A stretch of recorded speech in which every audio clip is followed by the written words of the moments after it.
It's the Dynamite Show, or as Paul would say, Eats the Dynamite Show. I'm Jeff Hawkins. He is Paul Fontaine. I am starting the show because I want to throw a statement to Paul as a true-false statement. And here it goes.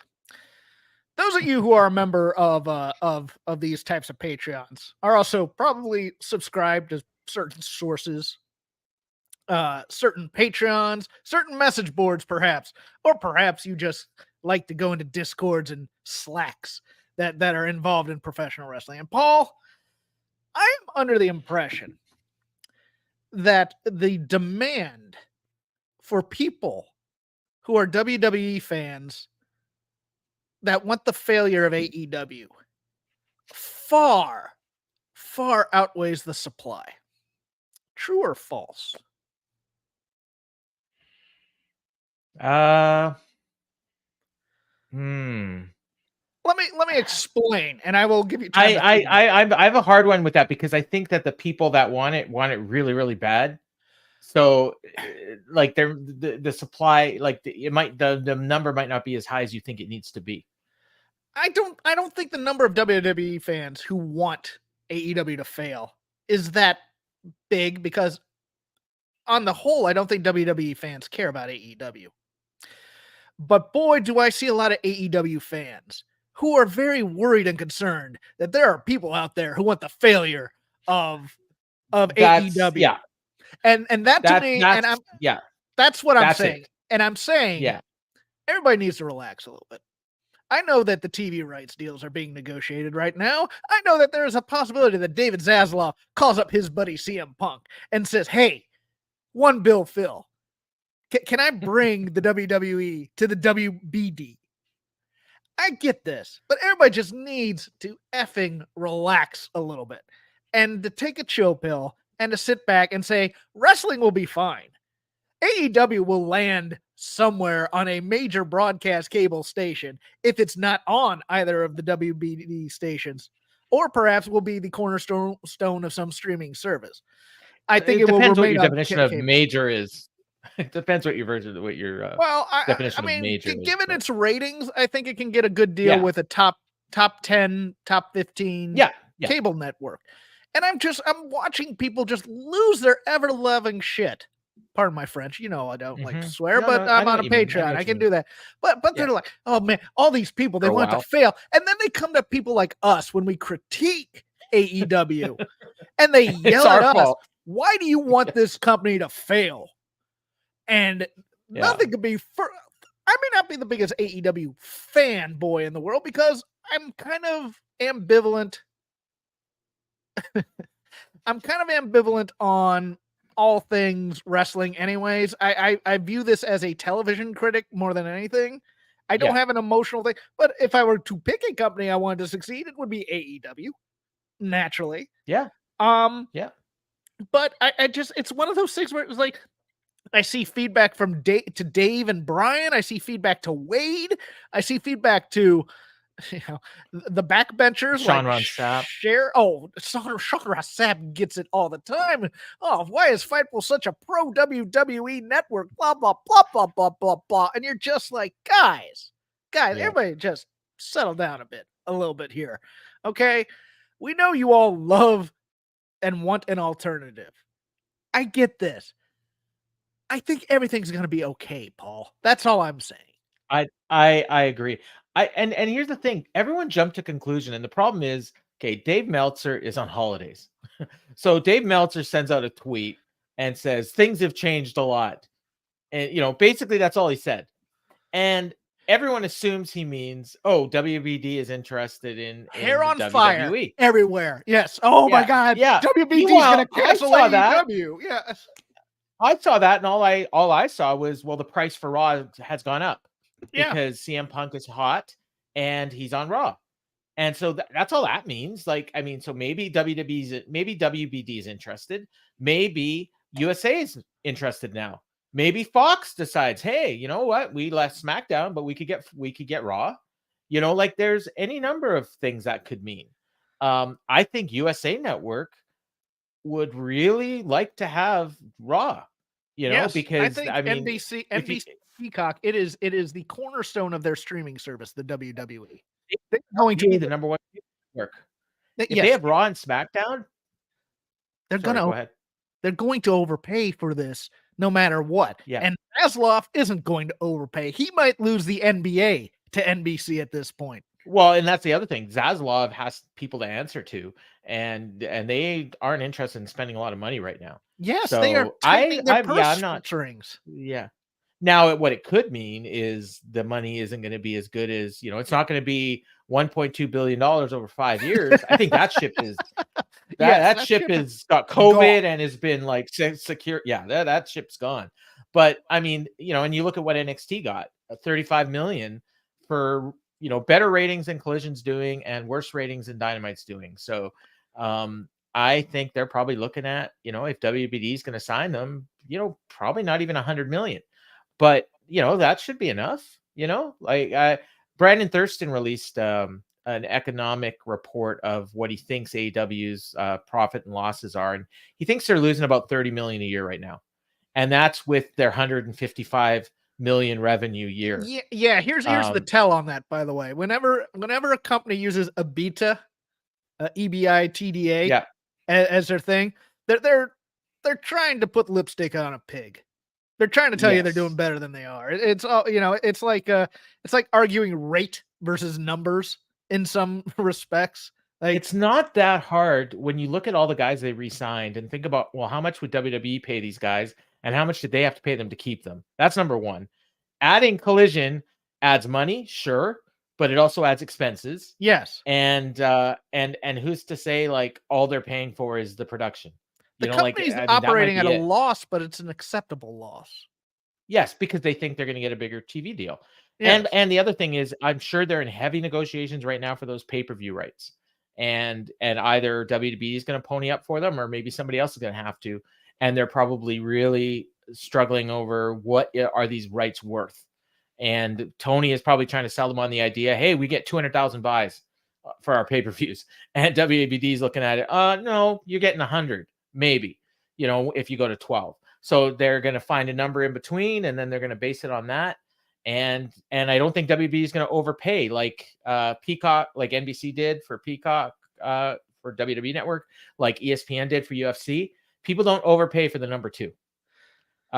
Unfortunately. Before we get into the point you want, what's your beverage of choice tonight? Coke Zero. Okay, cool. I'm drinking a Stomped Shandy from Santa Monica Brew Works. It's quite tasty. Oh, nice. We got a nice little bottle of Chardonnay for Christmas. I like when the Boom does their beverage update, so I thought I'd bring this in. Yeah. Yeah, no, that's cool. Speaking of overpaying. Yes. Perfect segue. So today was the on sale date for AEW's Canadian tour.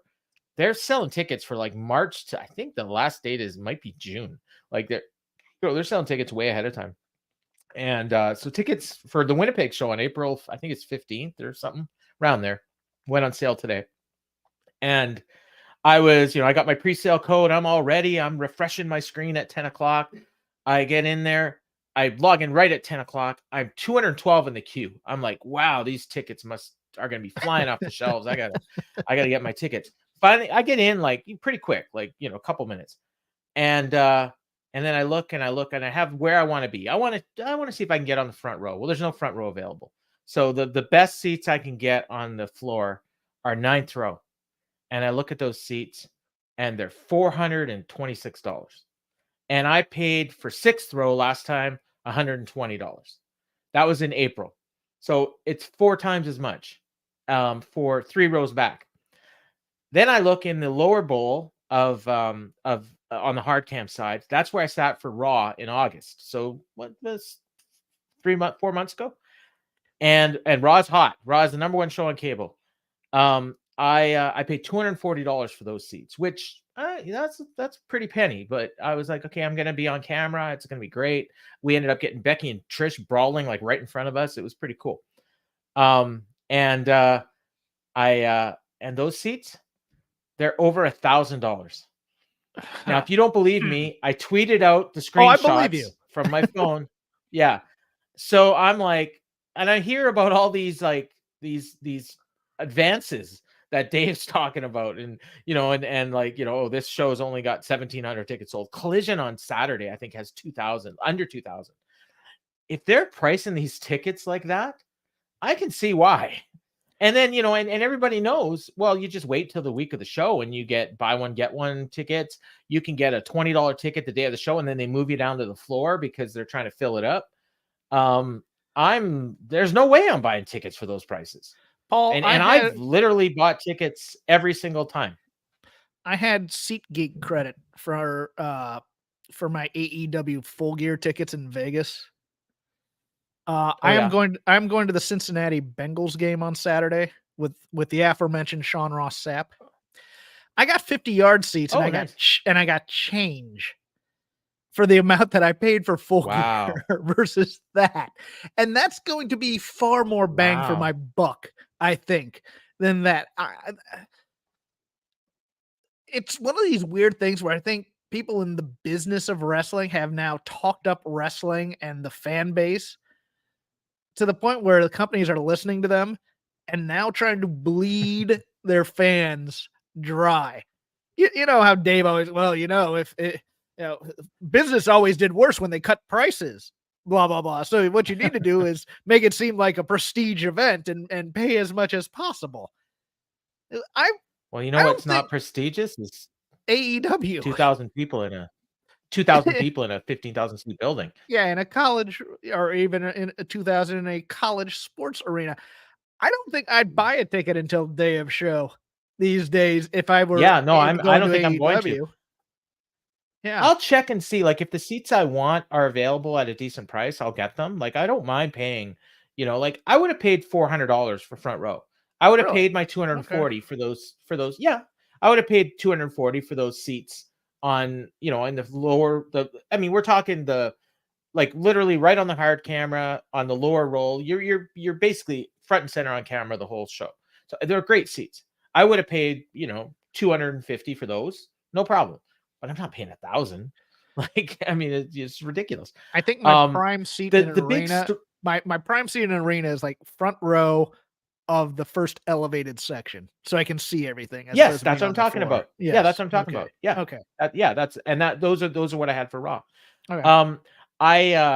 And the big story here in Winnipeg, and this has made it national because I've had people from LA ask me about this. I've had people from Colorado ask me about this. Winnipeg Jets are not selling tickets. The Jets are super popular here. Everyone's got a Jets jersey. Everyone watches all the games. Nobody's going to the games. We're averaging something like 12,000. We haven't had a single sellout all year. I'm going to a game next Monday, and we are right behind the visitors bench. Like, that's how good our seats are. $180. Oh, nice. Montreal Canadiens. Yeah, so it's a hot ticket. Probably going to be the biggest crowd of the year because Canadians have a lot of fans here from the original 6 days. Your Winnipeg Jets are playing my Kings tonight, by the way. I know. I'm recording it right now. Yeah, so am I. So yeah. So no spoilers, everybody. Nope. And I got a little bit of money on it. And I actually bet on the Kings. As you should. Go with the hot hand. Kyle Connor's out for 6 weeks, and he's their best player. But no, $180 for right behind the bench. And so those aren't actually the best seats. The best seats are probably center ice, maybe about 10 rows up is what I think are the best seats. Those are like $240. Yeah. And they're going to charge 5 times that for the number 2 wrestling company. No. So I'll be really interested to see what these shows do. We got 8,000 here last time. There's a demand here for wrestling, and if they lower the ticket prices and they do a heavy push, I think they might get 5, but they're not going to get 8. And the on sale is probably going to be like 1,500. And last time it was, I think they did over 5,000 on the first day. So that's what they're doing, and then they seem cold. Because now Dave's going to report, WrestleTix is going to report the numbers, and then you look at the Raw advances, and they're like 3 times as much. So can I ask, and this isn't me being snarky at all. Yeah, who is the star that would draw for AEW? Well, in Winnipeg, probably Jericho and Omega. Maybe, yeah. Okay, there you go. Thank you. But It's local, but it's local. It's Yeah. local. So you're right. Okay. Yeah. And then in the Pacific Northwest, it In would be general, Swerve. I mean, But in general, I think in general, nobody. it's supposed to be MJF, but I mean, I don't see it. Yeah, Moxley, I don't maybe. either. Maybe Mox, but I mean, think Swerve could be that guy if they put the rocket to him. the reason And we'll talk about that later. Well, the reason I ask that is because Cody and Punk are seen as stars, and I think that's also what is part of driving the first point we were talking about in terms of the paranoia type of a thing. I think that's really getting on people for some reason, and I'm just like, okay, yeah, that's interesting about the Canadian market too. I mean, and given that the choices are kind of, I mean, the local shows will air on TV. The other shows don't. Well, that's the other thing. We don't get Collision here. All right. We don't get Rampage here. So yeah. Oh yeah, I wanted to mention. So I've got a buddy that went to Dynamite with me in April, and he went to the Raw taping with me in August, and he went to the SmackDown taping the year before. So end of 22.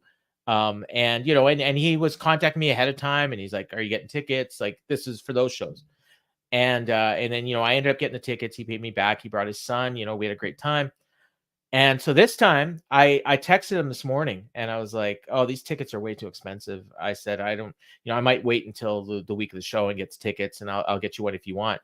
I said I might even try to get comped. So he says to me, "Well, if you get comped, let me know. I'll go for free, but I ain't paying for tickets to AEW." And I'm like, "Oh, really?" And he's like, "No," he says, "I haven't even been watching." And I was like, "Oh, really? How come?" He's like, "Well," he says, "I'm going to wait for MJF to lose the title or till this stupid tournament is over, and then I'll check it out and see if I like it." He's not a fan of the tournament. And I said, "Oh, really? You don't like the tournament?" I said, "These matches have been great." He says, "Yeah, I don't really care about great matches. If I want to get great matches, I'll watch a pay-per-view." Yeah, he says, "And my son," my son likes to watch with me, and he can't follow the tournament. Like, he doesn't have the patience. He says, "It's not like it's complicated. They explain it and everything, but he says he's got no, like, so week to week, he's like, he doesn't really care, and he wants to see different people, and it's the same people every week." And so, it's not for anything terribly important so far either. In terms of, the triple, I don't know a triple crown of AEW. Yeah, well, I mean, but if it was a world title tournament, it would have a lot more onus. But even then, if you're seeing the same people every week, I agree. Yeah, and so for me, like, I like it. Like, the matches have been great. And the people probably listening to and watching this probably feel the same, and everyone on our Discord just, kind of AEW's TV has been better. But I understand the criticism though. Yeah. They want more variety in their product. He's not even criticizing it. It's just like he just doesn't like it. He's not even saying it's not good. It's just not what he likes. Okay. Yeah. So he's not telling them to change. He's just saying, well, if they do change, let me know and I'll check it out again. Well, it's much like you and he doesn't like MJF. And he stopped watching the. Oh, really? He stopped watching during the bromance stuff. The bromance stuff. He hated it. That's a turn off. And see, that stuff is a turn off for a lot of people too. Is the way that they do their world building. And this gave you the both of those worlds on this show. I'll tell you what. Oh yeah. And we should. And I think we're gonna have a nice little schism on what we liked in the tournament in terms of matches, because I think you like finesse more, and I like just brute, blunt force trauma in my wrestling. So there was one thing here that's going to surprise you that I really liked, and I think they were forced into it, but it also worked really well. And that's a little bit of a teaser for later. Yeah. That's good. But so I got a message before this show started, because I start watching late and I fast forward through the commercials and entrances and stuff. So my good friend Dean messages me and he says, "There's a tonal shift at the beginning of this show, and I really like it." And I'm like, "Really? Okay, I'm curious." So I turn on the show and I'm waiting. I'm like, "What am I going to see here?" And they do the opening credits, and then Samoa Joe comes out, and it's like, okay, and he does a promo. And he says, "I promised to keep MJF safe, but I was made a liar last week." He said, "He was laid out in the back, jeopardizing my championship opportunity." And I'm like, championship opportunity? Where have I heard that phrase before? And he says, "I saw a beer bottle laying at his side, and it was a brand that a certain cowboy drinks. And then I looked around for him, and he was nowhere to be found. And then out comes Hangman, and he says, 'If you want to accuse me of something, say it like the man that I thought you were.'" The crowd is like, "Ooh." And he says, "If you think it's me, if you think I give the remotest of damns about the devil," He says, I don't care about the bromance, the laser tag, the game of Clue, the whodunit. I don't care. And then Samoa Joe says, Hangman, you may not care. You may think I'm a detective and that I've made up my mind, but I'm an executioner. And then Hangman says, Joe, something you want to do about it? Just do it, buddy. And then all of a sudden we hear, Samoa! And he does it like 4 times. And Roddy comes out and he says, Joe, you're lucky they didn't hurt you last week. I hate to say this, but you got to listen to Hangman. He is my young boy after all. They're calling back to when I think it was Strong and Cole actually that had Hangman as their young boy. I may be wrong about that, but someone will correct me in the chat if I am, I'm sure. You're a Ring of Honor historian. I didn't know. realize this at all, to be honest with you. So, yeah. No, it was. They did this for like a year. He was their young boy. I didn't watch Ring of Honor. They were abusing him. And, yeah. Oh, okay. And I think Taven and Bennett were in, or not Taven, but Bennett definitely was in there. I think it was Cole, Bennett, and maybe Strong were doing it. But he says, but look at what happened. He says, Jay White asks for a tag match. He gets attacked. The Acclaim loses a tag match and for Max, and they get attacked. And he said, the Goons attacked on November 29th, but they don't lay a shot on him. You make the save. Last week, we just saw him laying there, but we didn't see anybody do it. He says, it's obviously Max. Max is the devil. And then Hangman and Joe all of a sudden are getting into it. And then Roddy says, hey, I'm not talking to you. I'm talking to my best friend by proxy. I'm like, I still don't understand exactly why he thinks Samoa Joe is his best friend by proxy, but he is. Because Adam Cole shows up. Because Adam Cole was the original best friend, and now Samoa Joe is filling in for Adam Cole. Adam Samoa Cole was Joe is filling in. As MJF's friend. Okay. Yeah. Okay. Gotcha. Okay. Yeah. I didn't. Yeah. Okay. So Aubrey shows up anyway. She gets in between Joe and Hangman. Roddy bails. Joe leaves, and then Roddy attacked Hangman, and then Aubrey rings the bell, and they go right into a match. So I'm like, what the hell are they talking about? Like, what was Dean talking about? He's got to tell me now, because this looked like every Raw Open that I've seen for the last 20 years. Like, I don't know. And he doesn't like WWE, so I don't really know. Well, I would agree. I liked the tone of, well, see, I think he's probably judging it by the tone up until the point Roddy comes out. Because if I check my timestamp, that's, yeah. Okay, because I was digging the promo up until then. Where you know, Hangman and Joe were great. Because Joe's just great. Joe's just great at this. I exude menace type of thing.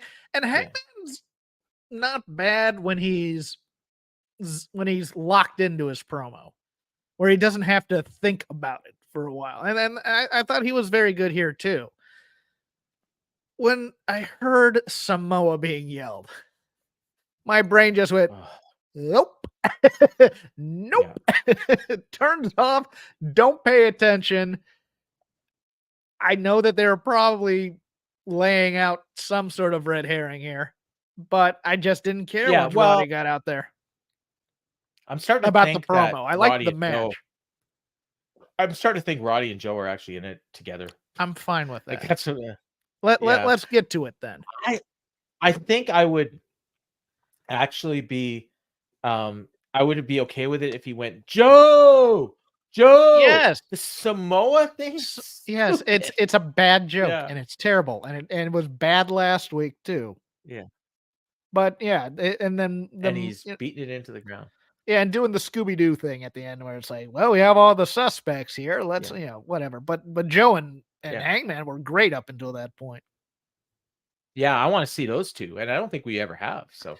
I just want Joe cutting promos every week where I'm like, he's going to kill somebody. And I love it. Yeah. Absolutely. Joe's going to kill you.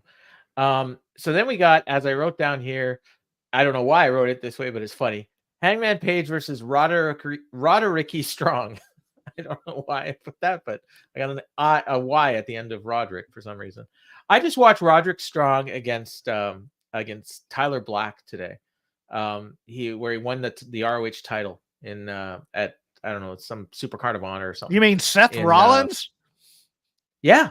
And then he's here against Hangman. So it's kind of cool. I mean, because a lot of people were comparing Hangman and Seth Rollins earlier this week after the CM Punk promo. I mean, what could Seth Rollins possibly bring AEW that Jack Perry doesn't? Oh God. That was the other talking point this week. I'm sorry. Man. Take a little glancing blow towards my boy Suit Williams, but no, Suit Williams, yeah. Oh, he'll fight that one to the death too. Oh, I know he will. I've been fighting him. Yeah. Hangman is taking it to Roddy early. Kingdom at ringside. Announcers are just talking about the Devil storyline. They're not really even paying attention to the match. It's a good match. Crowd was into it. They're chanting cowboy shit. Hangman went for the dead eye. Roddy grabbed the ropes. Roddy pancakes him for 2. Backbreaker and a Tiger Driver for 2 by Roddy. He transitioned to the stronghold, but Page made the ropes. Hangman snapped the neck on the ropes. Kingdom distracted the ref. Hangman took out Taven with a moonsault, knocked Bennett off the ropes, did another moonsault to take them both out. Went for the buckshot, but Roddy rolled out, and then Hangman stacked him. And I thought, oh, man, they're going to do the same finish they did twice last week. But no, he kicked out. Roddy hits a knee strike. Hangman hits a lariat, and then he hit the dead eye. And it was a good match. Real good match. And competitive, and Hangman won. And Hangman is a pissed off cowboy right now, and I kind of really like it. He's just down to business. I liked it, but the tone of this match was nothing more than Monday night type of back and forth with a little indie flair to it. This match, yeah, it was good, but it did nothing for it. It didn't show me that Hangman was more pissed off than anything regular. So I think this was Cody against JD McDonough. Yes. Yeah. No, you're exactly right. That's what this was. And it was fine, and you had the goon squad out there taking bumps, and it was what television wrestling has become. It was fun. Yeah, I mean, it was a good version of it. But if you're gonna tell me the story, that Hangman's a pissed off cowboy, I want to see him run through Roddy a little bit, or at least put a little bit of pepper in that offense. You know where we saw the pissed off cowboy? I don't know if you caught this, because it was quick, but they did focus on it. There's a fan at ringside that had a sign that said "Swerve is the GOAT," and Hangman stopped and looked at him. And if looks could kill, that fan was dead. Was it the same? He's one not that done says with Swerve. Mox chokes and that was another situations? One. Mox. Okay. Mox. Yeah. So someone explained that to me on Twitter. Swerve's song apparently is called "Big Pressure." So it was Mox folds under big pressure. And so it was a pun on his song. I thought the song was called "I Swerve When I Drive." So I didn't know it was called Big Pressure. Gotcha. But for people that did, it was a clever pun. But I mean, I'm not holding up a sign that says Mox fails. I like my life. And I'd be scared of Mox. To him. Friends of yours. Well, not to mention, every AEW show I've ever gone to, Mox has made his entrance in my section. I'm not kidding. And I'm talking like 5 or 6 shows. It's ridiculous. I don't know how it happens, but it doesn't matter where I sit. He's hunting you for sport. He is. I think, well, maybe it's the comp tickets that are in the sections. Anyways. No, I pay for my tickets. All right. Next, we got Brody King and Andrade El Idolo. This was a special Blue League match. I guess they're catching up because Danielson couldn't wrestle that 1 week, so kind of threw the whole schedule off. I think what happened was partially. This is also partially, ratings? I believe. Cross promotion to get people to come over there and watch. Oh, gotcha. Yeah, that could be. I think Brody King maybe couldn't get into Canada last week. That might have had something to do with it too. I don't know that. It's just speculation. But he was here earlier this year, but it's possible he didn't renew his passport. Like that happens. But anyways, Brody King and Andrade El Idolo. They're tied for the lead in the Blue League. So they both have 6. The winner's going to be in the lead. Shivani says Brody's should be the favorite in the tournament. He won the inaugural Royal Rampage. He's a former trios champ. I thought, man, that was some good detail by Tony Schiavone. They were just chopping the crap out of each other. A lot of different chop battles. And the fans were behind Andrade. They chanted Idolo at one point, which is not an easy chant to get going. Andre, Idolo. I don't think people even remember it. It's probably easier just to chant Andrade. Anyways, he hit a moonsault, got a 2 count. The fans started chanting, "This is awesome." He went for a turnbuckle charge, but he missed. Brody nailed him with a lariat. Brody hit a cannonball senton. Back elbow by Andrade dropped Brody. And then they pointed out that that's the same move that fractured Daniel's orbital bone. So that was a nice touch. He went to the top, but Brody recovered and pushed him off. They're both on the turnbuckles. Brody went for a superplex, but Andrade DDT'd him, and he had exposed the turnbuckle at one point. So Brody's head went right into the metal. And then when he went to the mat, he hammerlock DDT'd him in the ring, and he got the win. So Andrade, last week, like, he beat Danielson on Collision, and now he beats Brody. Like, he was looking at probably finishing with maybe 3 or 6 points, and now he's in the lead with 9. So I think he's been kind of the surprise of the tournament. I thought it was Brody, but I thought this was a really good match too. I really enjoyed it. These tournament matches have been great for the most part. I love Andrade. I absolutely adore him and Roosh, because they exude prick professional wrestler at all times, and they hold themselves in a certain way where they always seem classy, even though they might be hell on earth to deal with. I get that, but Miro's got a little bit of that in him too. Miro has a lot of that in him, and I would agree with that too. But I love Andrade is auditioning for the meat division. Oh yeah. I mean, this was so I loved this match so much because it was just nothing but two guys chopping the crap out of each other, which is all I really want in my professional wrestling at times. Yeah. It was so good. And I watched it. I'm going, yes, this. Now I wanted a little more selling out of Andrade. I think Andrade and Roosh both kind of suffer from, I'm not giving this guy anything until I absolutely have to give him something. But yes, this was as close to big meaty men slapping meat as I was going to get tonight. And I loved it. I know he probably wants to go back to WWE to be with his wife. Yeah. But I will follow him. I will follow him wherever he goes, because he's just, from the moment he comes on stage, there's some presence about him where I just watch and go, that's a professional wrestler, and I love him. So yeah, that goes back to like NXT and even CMLL before that. Like his entrance at NXT Philly, I was there live for on that Royal Rumble weekend when Nakamura and Asuka, I think, both won the Royal Rumble that year. And this was his big match against Johnny Gargano. That exuded superstar. And I just went, my God, I never thought WWE would have a non-English speaking superstar in their midst that they could get over as a big time deal until I saw that entrance. And yeah, he can speak some broken English, and God knows him calling Darby Allin a Sting's child is still one of the top 5 funniest moments in this promotion. I don't care what anybody says. But yeah, no, that scene from Blues Brothers. Yes. How much for your little girl? Andrade is your children. Sell them to me. Andrade is always a welcome presence to me on any wrestling show he's on. Absolutely. I started a Facebook group this week. And they give you this AI generated post to start your group off with, and it was basically, tell us about the great matches that you've seen or whatever. And it's like, this is so cornball, but I'm gonna leave it in there. So anyways, a bunch of people posted, and somebody mentioned that match. They were there live and mentioned how great it was, and it's one of his favorite memories of wrestling, that entrance. It's one of my favorite entrances in wrestling. It really was, with the mariachi band, and then he takes the mask off and throws it away. Yeah. And I love Black Mask cosplay Andrade. I do. Yeah. I think that's such a good look for him. And I was into CMLL, in his heyday, when, he was, part of when that LIJ started, and that was such a kick-ass. That was such a kick-ass. They had such great merch too. Yeah. All the logos for that first Los Ingobernables was so on point, and I didn't get into it until it was too late for me to get the shirt that I wanted, which was unfortunate. I have the LIJ shirt, but not the original one. No, the original one was far better, I think. But yeah. Andrade's got 9 points. Brody and Danielson have 6 each, because Danielson lost to Andrade on Collision. Kingston and Claudio have 3, so they're on the bubble. If either one of them loses a match, they're out. And even if they win out, they might not make it.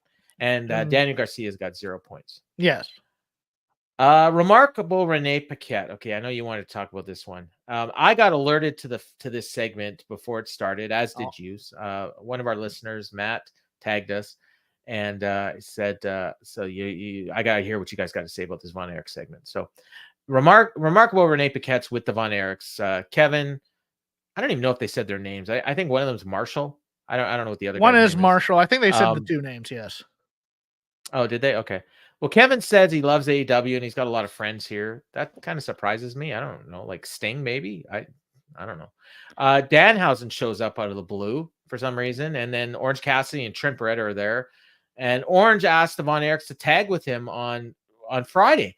I don't even think they ever said what this match is going to be, because they were talking about the Ring of Honor pay-per-view, but I don't think they said anything about Rampage at all on this show. Somebody can correct me if I'm wrong. I'm sure they'll tweet it. Danhausen said that Orange is betraying them, or betraying him and Trent by teaming with Von Erichs. And then they all just put their hands in, including Renee, and Renee started laughing.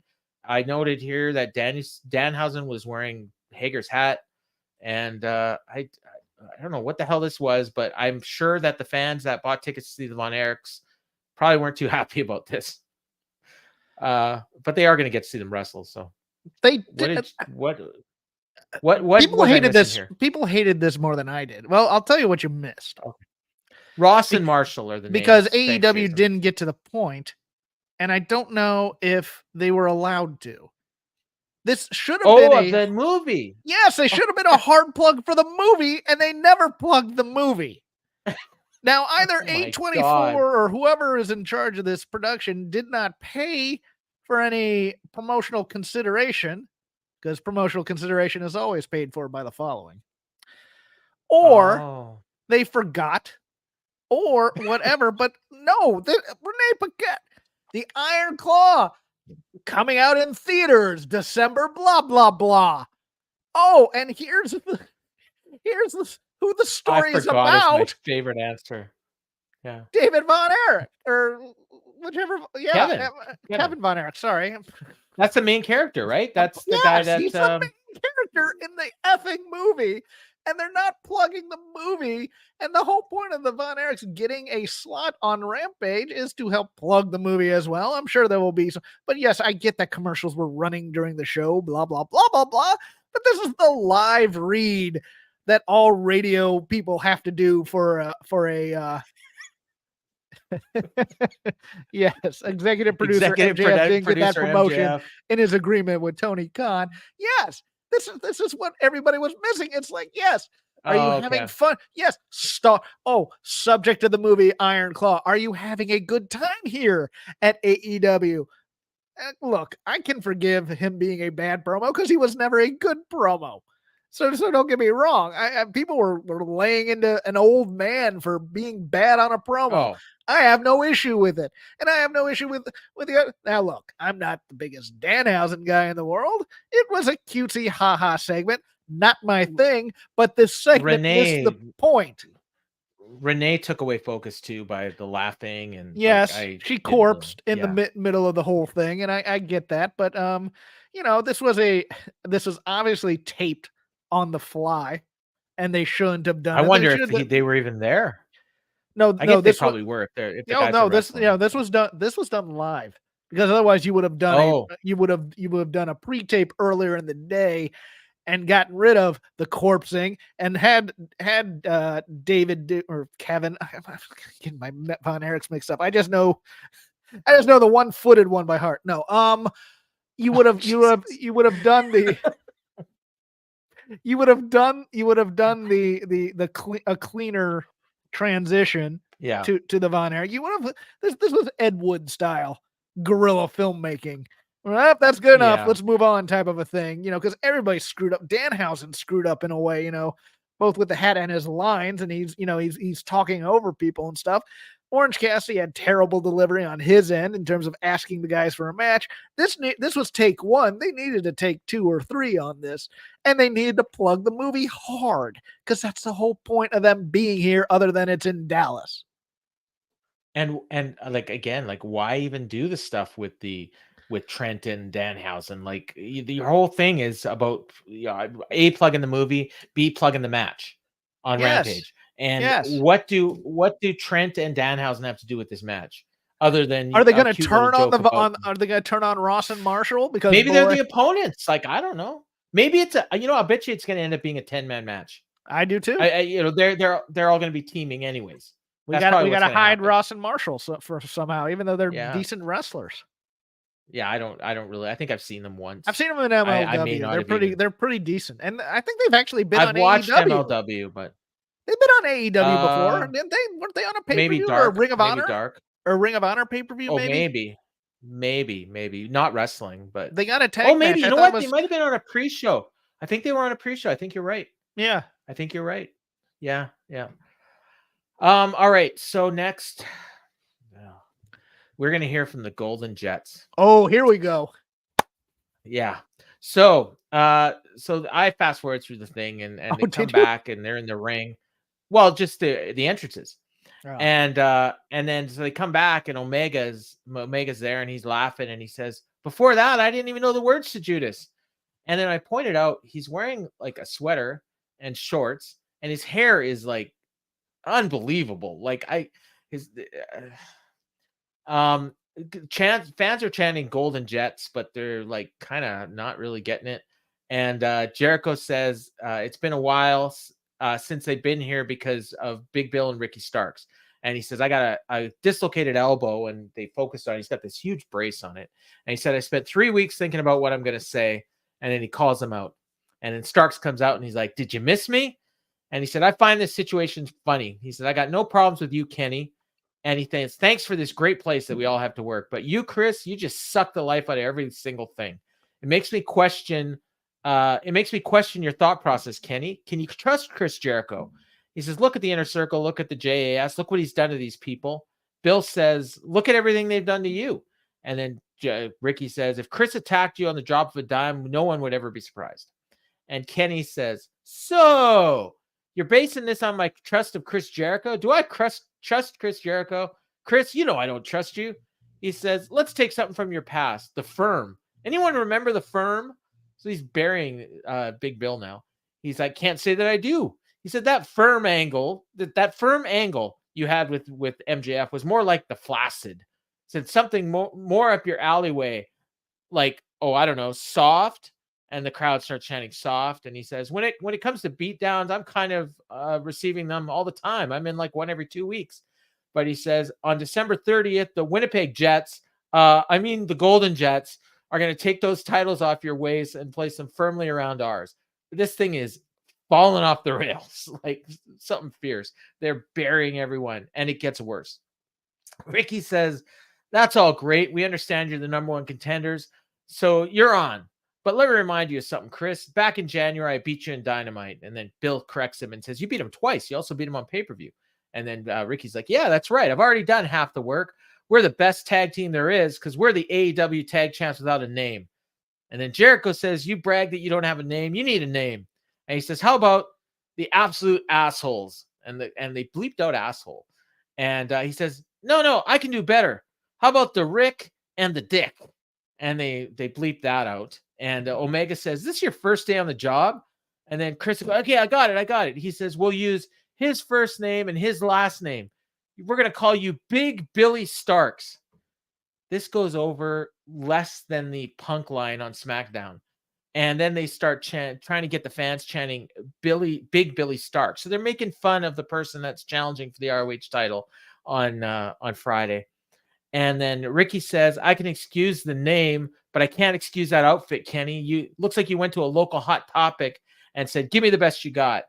And then Jericho called Ricky a less charismatic version of Enzo Amore. And then Kenny says, well, at least Enzo would hype up Big Bill. Like, what are they freaking doing? And it's not over yet. Stark says, you can make all your jokes. No one cares. I'm sick and tired of you. And Kenny, you're damn sure starting to piss me off. We're the best damn tag team there is, bar none. No one's better. You think you're better. We're going to prove it to you two Winnipeg scumbags. And then Omega's like, ooh, they call the scumbags.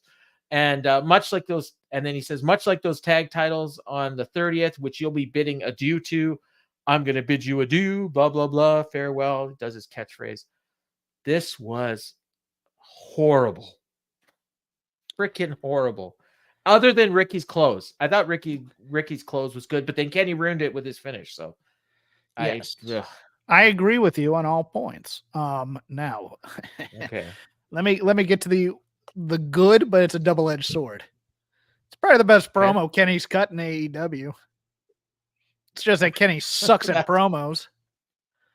That's like when I texted. That's when I when I texted Lance this week and said, "Oh, Tommy Dreamer had the best match I've seen from him in like years," and he laughed. Says, "That's faint praise."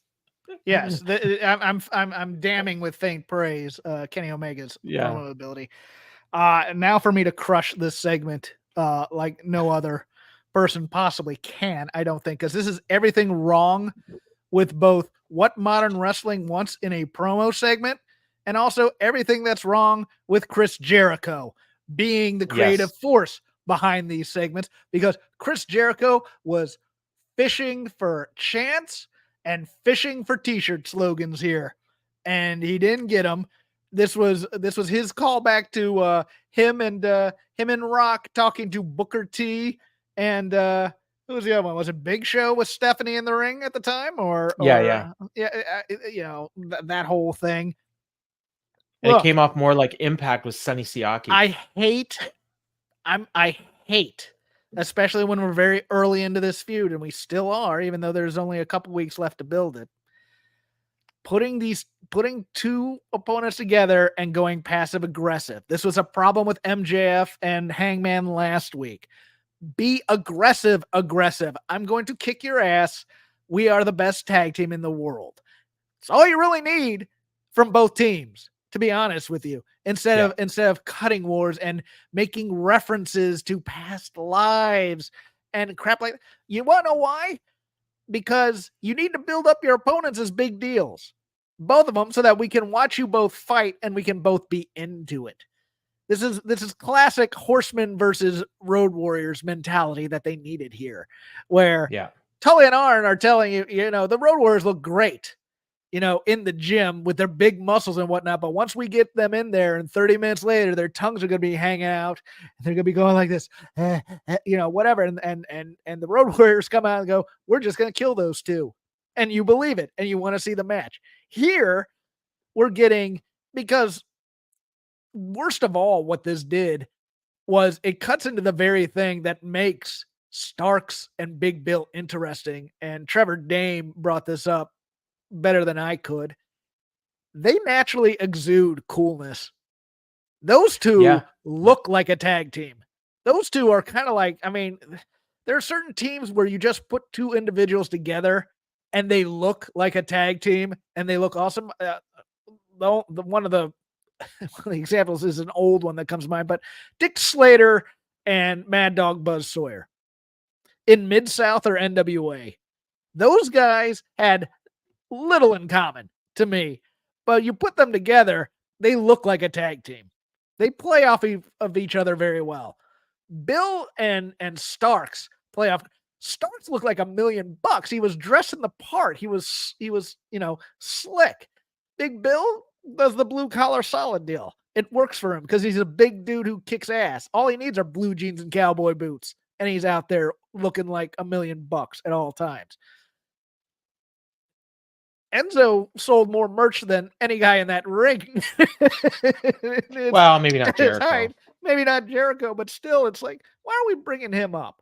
Why are we bringing up? Unless you're bringing him in, and God's sakes, don't bring him in. And you're not. But it's what the worst? You want to know what the worst part of this is?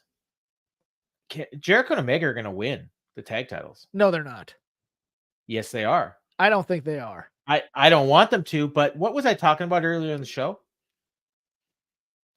They're going to Winnipeg in April. You don't think the Golden Jets are going to be the tag team champions when they come to Winnipeg in April? They might. They might face the Bucks on that show.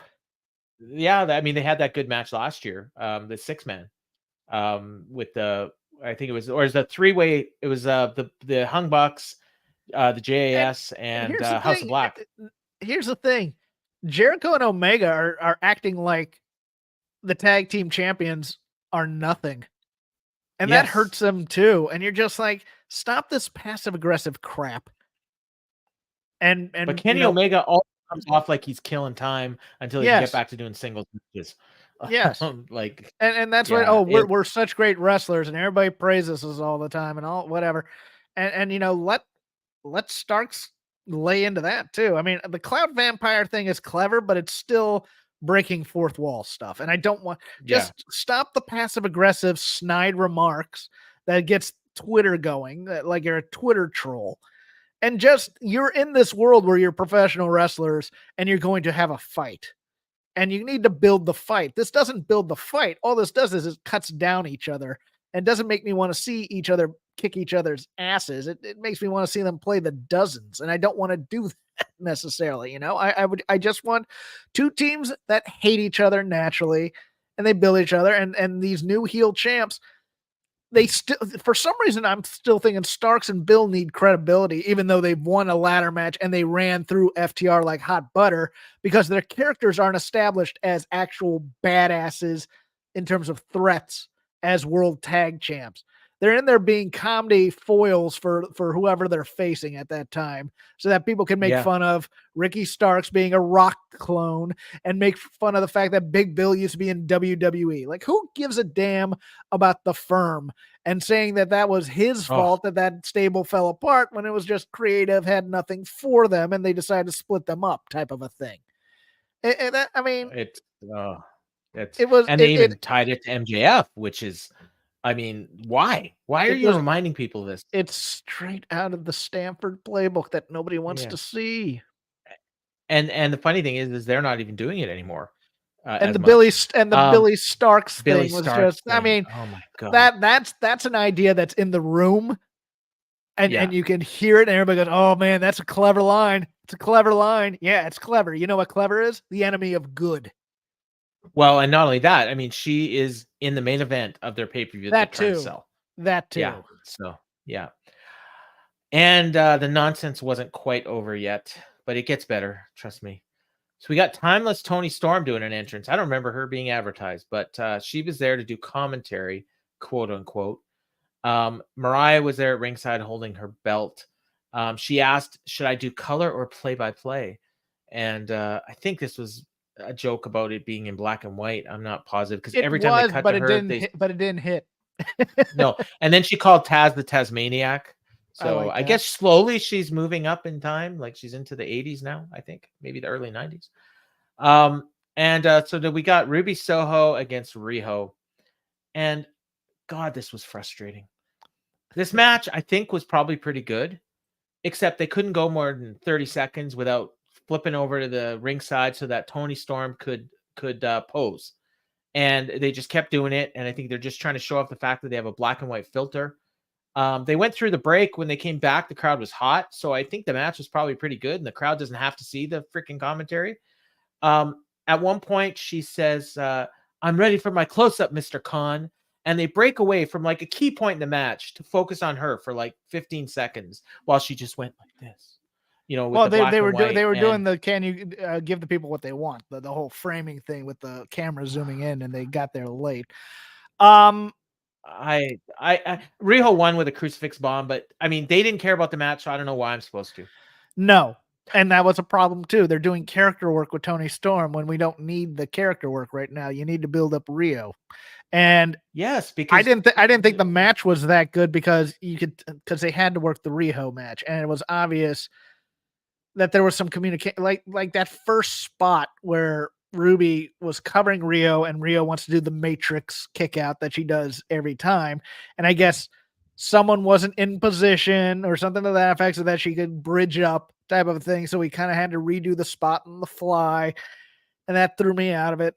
Riho to me is very limited in some ways. She's very exciting in some ways because people love her and they give her, the benefit. She always gets over.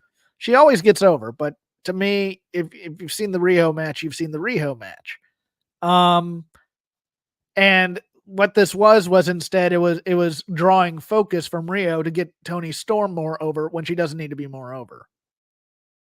You need to get the threat to Toni Storm over at this point.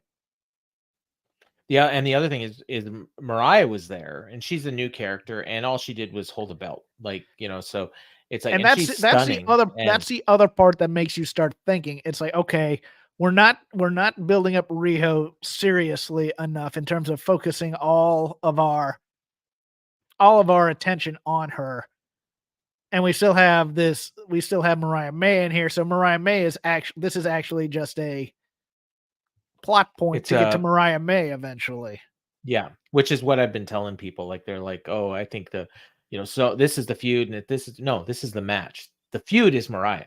Yeah. And we're just on the slow burn to it. Yeah, we're just Rio's on the slow. We're on the slow burn, and it's obvious we're on the slow burn. Riho's just the opponent of the month, and it was bad comedy, and it was like, Tony Storm doesn't remember Ruby Soho or Ruby Soho, as they were saying. Yeah, it's just because it was bad. I mean, and I no fault, and it wasn't the fault of anyone involved. It was just a bad idea. Tony's playing her character fine. It's just it doesn't work. It was a clever idea, and it was clever scripting. At least it was short. Again, it was clever, and I'm just like, I'm so tired of clever. I want competency. There you go. We got a highlight video of Wardlow on a rampage, and those were his words, and he said, pun intended, or that might have been Excalibur that said it. He says, "I've been on a warpath physically, mentally, and spiritually. I've left a path of pure mayhem behind me, destroyed every single person in my way. And just like the Archangel Michael, I will be the one to bring the devil to his knees. MJF, your world is coming to an end." Interesting choice of words there. I like this I like this in the red herring department. I do. I think this has actually been quite effective because it's obvious to me he's the big stooge, the big guy, in the big minion. But he's acting like he's not there, and he's still acting like he's an outside force coming in to crush MJF. I kind of dig this, and I. But he's kind of also telling you he's gonna end up doing something at World's End. Yeah, but that's the kind of subtle. I mean, that's subtle, clever, and I kind of dug that as opposed to hitting you over the head. Clever. Yeah, I mean, it's like if you weren't really paying attention, you might not even have caught it. Well, that's the whole point is, are you paying attention to the fact that I'm in all these devil vignettes, type of a thing, even though I'm here doing pre-tapes. Yeah. So at this point, it's 8:17 my time, 6:17 your time. There's 43 minutes left in the show. Yes. Although they did tell us ahead of time there's going to be a 5-minute overrun. There's 43 minutes left in the show. And someone messaged me, and I was actually almost caught up here at this point. And they said, we got 45 minutes left, and we got to get 3 league matches in. How are they going to do this? And I'm like, well, I said, my guess will be that someone's getting their time cut. And speaking of which, we got Rush and Jay Lethal in a Gold League match. Now, they came out, and they were working at warp speed. They're just right from the bell. They're just zing, zing, zing, zing, zing, all over the place. And when I mentioned earlier that there was something that happened that I liked, and I think it was kind of forced on them. Something might have went long. I'm not sure what, because I mean, everything here, nothing felt long. It could have been the Jericho segment, maybe. But they. So it was definitely the Jericho. I'm sure segment. They were doing a little free ball. I'm sure they got their. Yeah, I'm sure they got their time cut, and so they worked it to their advantage because they went out and they had a high-paced match. They were just going back and forth. They were going right for their finishers like early. And Lethal went for his lethal combination, didn't cover, went for the figure 4. Rush cradled him for 2, chopped the hell out of Lethal. Enziguri by Lethal, power slam in the corner by Rush. Lethal went for his lethal injection, but Rush grabbed him with a sleeper, and Jay tapped immediately. And like this match was maybe like 4 minutes. Like I don't know how long it was, but it didn't even go through a commercial. And it was because of that, it was good. And I think you need finishes like this in a tournament. Every match doesn't need to be 12, 15 minutes. Tony Schiavone made a point at the beginning of this match that just being in this tournament means you're a big name. Bullshit. Jay Lethal is bottom of the card, and he was put in this tournament to eat pins. Just like Daniel Garcia was, and he even mentioned that in his promo at the beginning. Hold on. I'm not gonna drag them for that though. They're trying. No. Yes, but I'm just saying, like Jay Lethal is a former Ring of Honor champion. They've brought this up on numerous occasions. I agree with you. I think in a tournament, if you're and I hate this in sports because there's no such thing to me. You should always have this, but the quote unquote proverbial sense of urgency. Yeah. I like that. I liked this match a lot. I liked Rush and Jay Lethal. I mean, Rush beat the crap out of Jay Lethal, and Jay Lethal was kind of being I mean, he was kind of being the guy who's part of Jeff Jarrett's stable. That's what I mean, doing the strutting and doing, he was supposed to be the flaky heel here, and he played the role fine, and then he got mad afterwards, which I liked also. And then Roosh is just being I love Roosh. When at the end of the match, the Jarrett's crew comes out and they're consoling him, and they even they called Karen something, and they're like consoling him, and Jay like kind of stops and he looks at them, and he had this look on his face like, what am I doing? Like, and it's like you almost got the sense that between these losses and looking at these idiots that he's hanging out with, and I say this with all love because they're wonderful idiots. They're playing their role perfectly, although we haven't got to see it lately.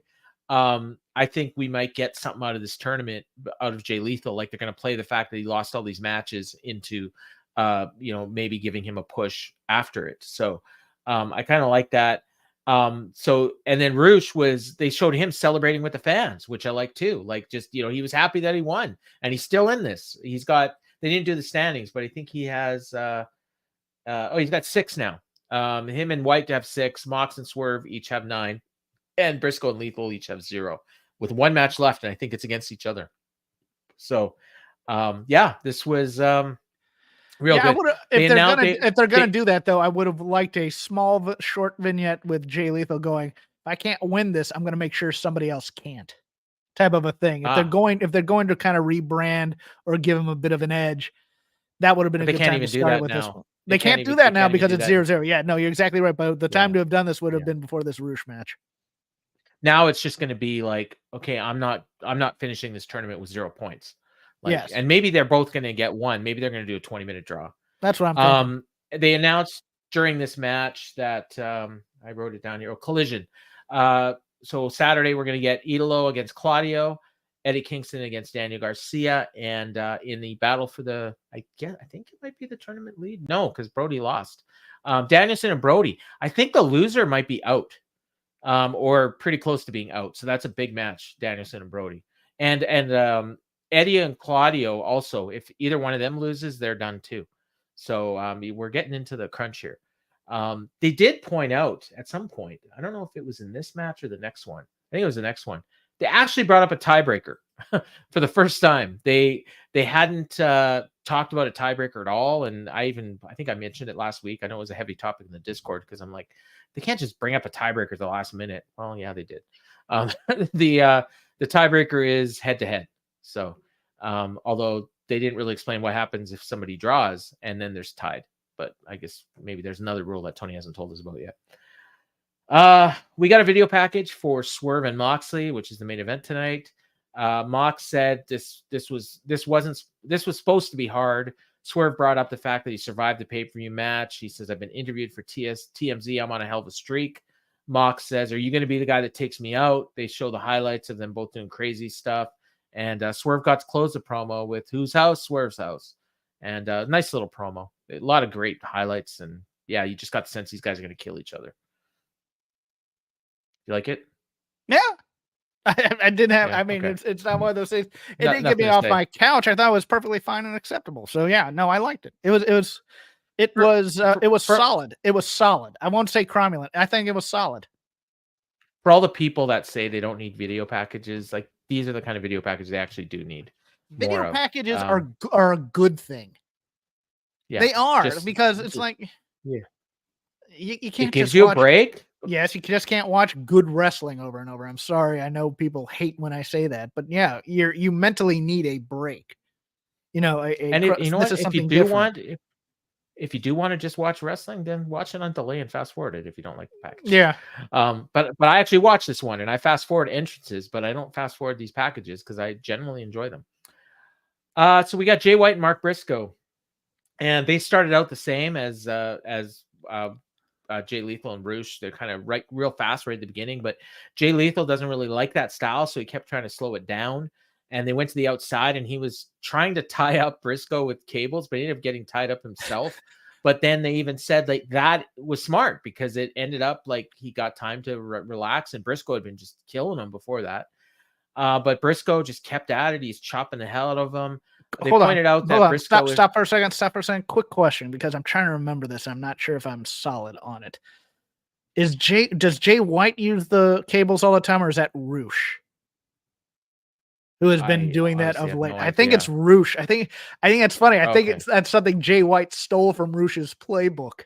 And as I do, I thought that was a clever little thing. It was cute. It was good. I mean, but it didn't work, but it kind of did work, in a way. I think they pointed out here that they pointed out that Briscoe's eliminated, but that he can be a spoiler. Jay tossed Briscoe out of the ring, and he used that to just kind of take a break because it was going too fast for him. He tossed Briscoe into the barricade and then back in the ring. He went for the Blade Runner. Briscoe chopped him in the throat. Jay White hit a DDT for 2. They just kept chopping. Redneck Kung Fu by Mark. He kept chopping him some more. They announced here final battle on Friday. BCC against Briscoe and FTR, and we get a video package for that in a bit. Athena and Billy Starks for the ROH Women's title. Keith Lee and Shane Taylor. Tony Nese and Ethan Page. And Vikingo and Black Taurus for the AAA Mega title. This is not a pay-per-view. And luckily you don't have to pay for it. Like, you just have to sign up for Honor Club. I think it's $10. So this is not like, there's no chance I'd even consider paying $50 for this, but I don't know, for 10 I might. So Keith Lee and Shane Taylor are fighting, you're saying? Yes. Is that the only match that Keith Lee can do anymore, is Shane Taylor? Apparently. I mean, Tony Nese and Ethan Page is like wasn't that the match on? Hold on, wasn't that the match on Final Battle last year? Or am I misremembering? It was a tag match. It was Keith Lee right. I think it was Swerve, right? Yeah, it was. I think it was Keith Swerve against Shane Taylor and somebody else that we saw once and never saw again. And I got chastised for not knowing who it was. They go through break. Another chop battle. Briscoe was chopping Jay's back on the turnbuckle, and then White elbowed him off. There's some more chops, went for the Dre Driller, and White was playing dead, and then he hit a dragon screw and then another dragon screw. Briscoe cradled him for 2. White hit a sleeper suplex and then another one, did the bang bang sign, went for the Blade Runner. Briscoe nailed him with a Saito suplex. Then he went for the elbow off the top, but White got his knees up, and then he quickly hit the Blade Runner and got the pin almost out of nowhere. I love this match too. They were desperate and they were going for the win, and both guys had a reason for wanting the win, and Jay White got it. Briscoe's pissed again. The funny thing with Briscoe, I swear to God, in every single one of his matches, there was a point when you thought he was going to win. Yes. And he's got 0 points. I don't think it matters. I think this has helped Mark Briscoe so much. Because I don't think he's had a bad match in the tournament. Jay White, for 1 second have thought that he was going to win any of these matches. But this Mark is Briscoe also every time. Yes, this is proper usage of Mark Briscoe, the underdog that everybody's rooting for that can't win. And I think it's yes. That's a great comparison. He is Mick Foley right now. And when he gets that win, and he will eventually, maybe not in the tournament per se, but he'll come out of this tournament. Maybe he'll go, I need to do something because I didn't get any wins. I need to challenge for a title here. Maybe it'll be a mid-card belt or something. When he gets that win, it's going to be huge. I mean, he might get the win over Jay Lethal. He might. I still think it's going to be a draw. Well, but if he gets that win, they got this match on Friday, and it's the Briscoe, or it's Mark Briscoe and FTR against the BCC, and he might get the pin over one of the guys in the tournament. Yeah. Yes.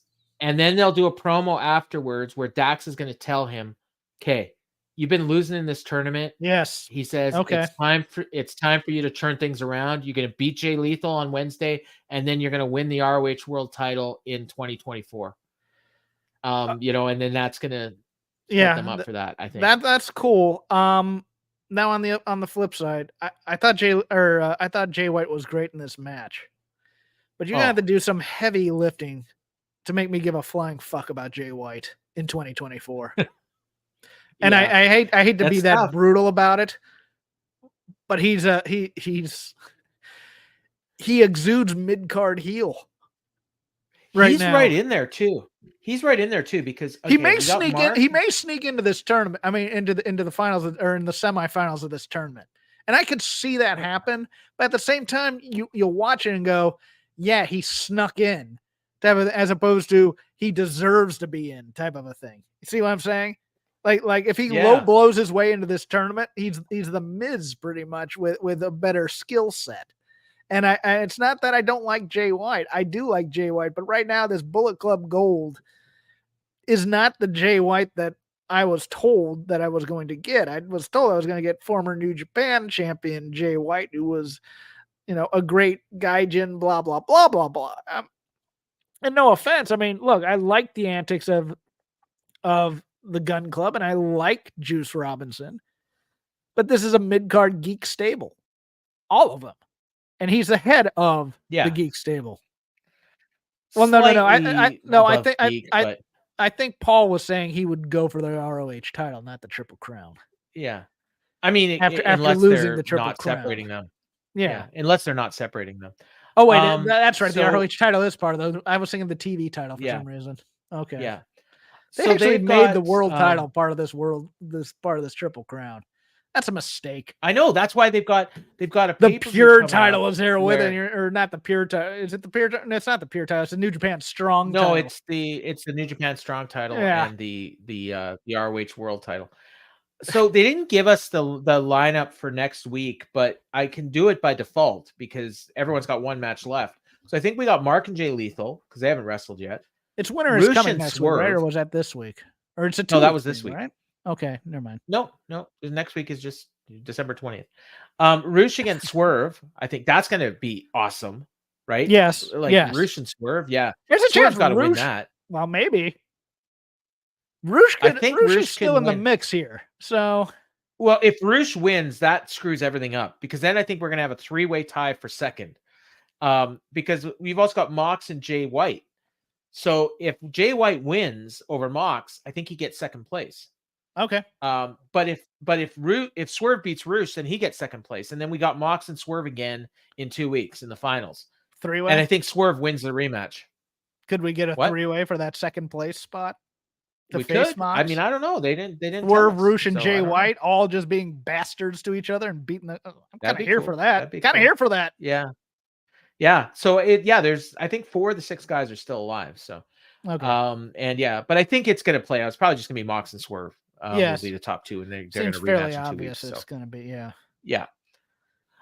We got a video package for the BCC FTR match, and they just they went over it and they said it's a fight for Jay's honor. Closed with a scene of Jay Briscoe on the top rope, all bloodied, and it was a nice little video.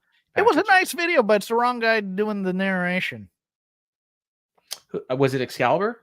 No, it was Bryan Danielson. Oh, who are the heels in this? Yeah. Who are the heels in this feud? And it's like, no, this should have been Mark Briscoe talking this up. Mark or Dax or Dax. Or even just, or one of the announcers. Yeah. I don't know if JR's up to it, but that would have been the guy probably. Mm-hmm. All right. And we got our main event, Swerve and Mox Gold League match. And this was, I mean, you know what? Like, you could make a case for, number of different finishes here. I kind of expected Mox to win, but I also thought there was an outside chance that we would get Hangman interfering. And if he cost Mox the match, the penalty is that Mox would lose a point.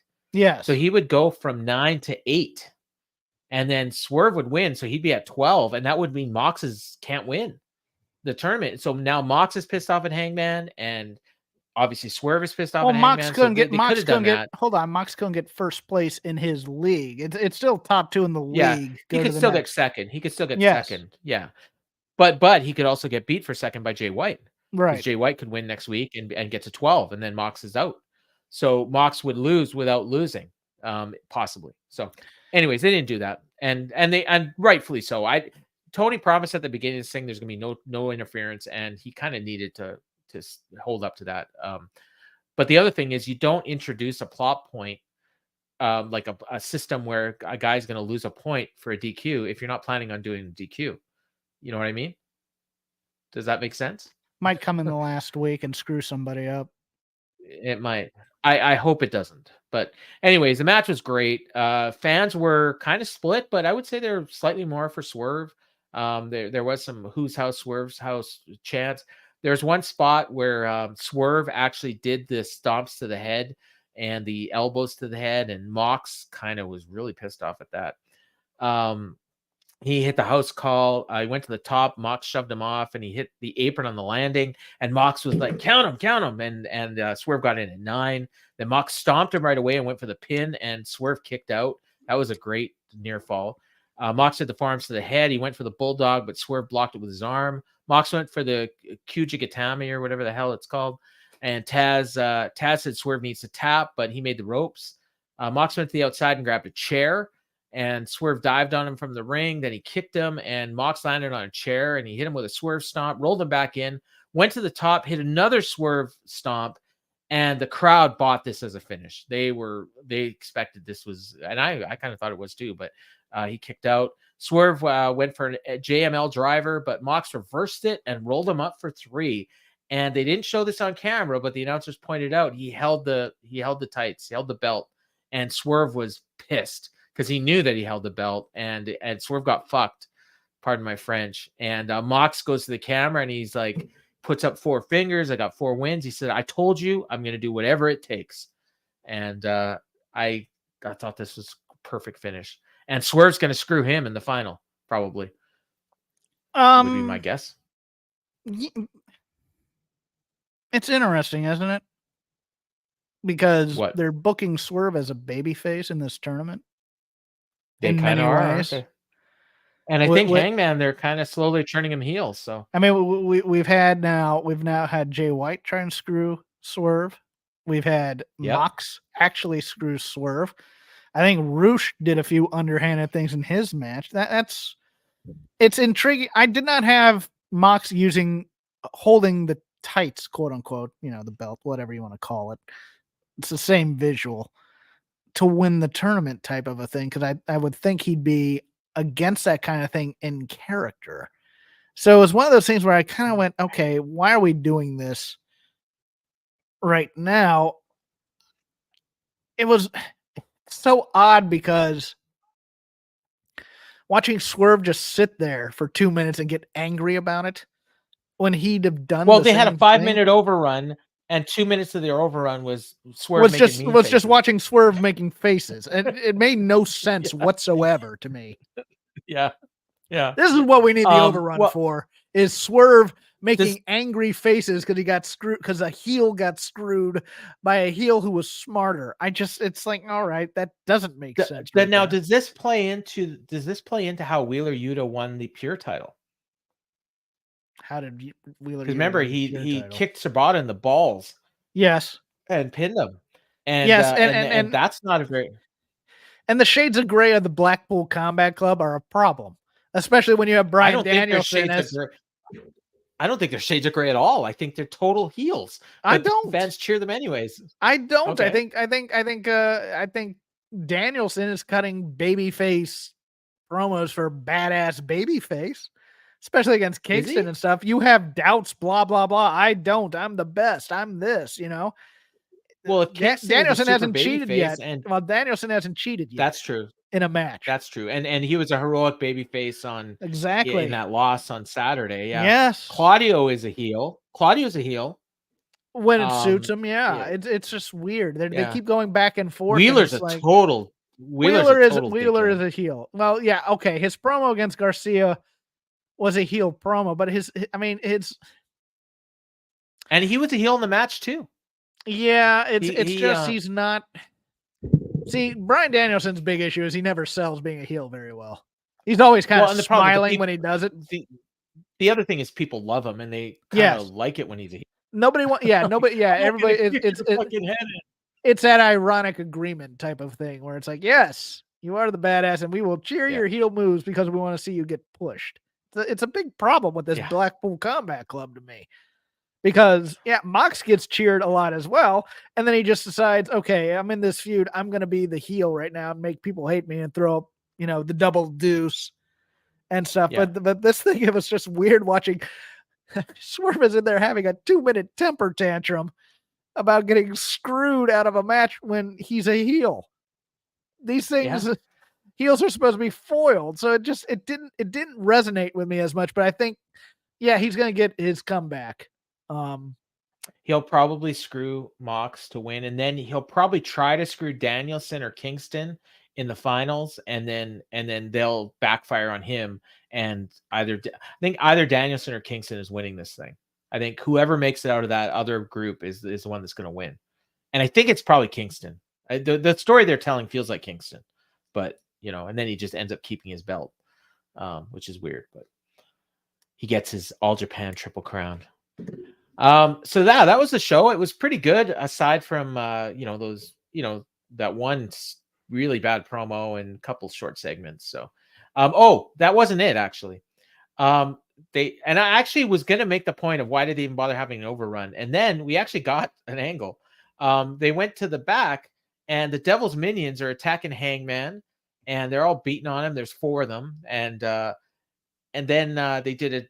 And then the Devil is in a car, and he gets out of the car and he nods, and they do a double power bomb through the windshield, and counted 4 minions there. So Roddy, Matt Taven, it looked Michael like the Bennett, Kingdom and Wardlow.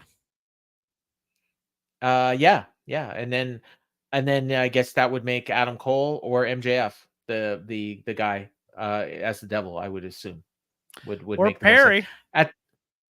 It's pointing to Perry now, because every single one of these things, there's glass involved this week as well, with the exception of the Jay White one. All the other ones involved glass in some way. You're right. But I mean, the last one was a beer bottle, but still glass. God. Still glass. A glass beer bottle, God. The glass window in the thing. Could that just be a red herring? It could be. It could very well be. Okay. They just want someone to cut a real glass, bitch, or something like that. Cry me a river. It's glass. Yeah. Yeah. Oh, if he comes back, he's gonna have that as a theme song, right? Justin Timberlake's "Cry Me a River." No, it's gonna be "Heart of Glass" by Blondie. I just want that disco version. Since they love their boomer rock here, yeah. No, I want the disco version of Beethoven's Fifth. Fifth of Beethoven by Walter Fifth Murphy. of Beethoven. Oh God! No, Yeah. no. Don't put that in my head. Come up with his side. Perry can come up with his sideburns. No, because I think what the Perry red herring was him. This week it was revealed he trademarked A Boy and His Dinosaur in Jurassic Express. Oh, okay. I think that's a total red herring, and that got leaked to the media to get you off the scent. Oh God, it better not be Jack Perry. I think it's got to be Cole, like at this point, but who knows? Could be Joe too, right? Although none of those guys were Joe, obviously, but Joe could be involved. Tony Khan is definitely still an option. Well, it's funny. I did Weird Live. I still think there's a 30% chance it is Khan. We did Weird Live Pal with Garrett Gonzalez, and Scott Edwards joined us yesterday. And Garrett asked, at this point, who could it be that wouldn't be a letdown? And then like Scott brought up Jack Perry, and he's like, that would be just a dun dun dun dun. Adam Cole would be fine, but it's not going to blow anyone away. Kind of same thing with MJF. The one that would blow people away, but it might not be a good thing, is Tony Khan. Like that's the only one where people would, like where people would be shocked. I gave a joke answer to this, and it actually started to sound kind of cool. If for some reason Adam Page had coordinated the split of the Elite with Omega and the Bucks, and is the real ace behind the Don Callis family, and somehow made the Mogul Embassy bring in Swerve to send him, and he's some sort of power player behind the scenes, and they put it all together in a Kaiser Soze sort of way, that would blow me away. In terms of having it make sense, if they could make it all make sense with all these other various issues, but as it is now, it seems straight ahead. It took the beating, right? Yeah.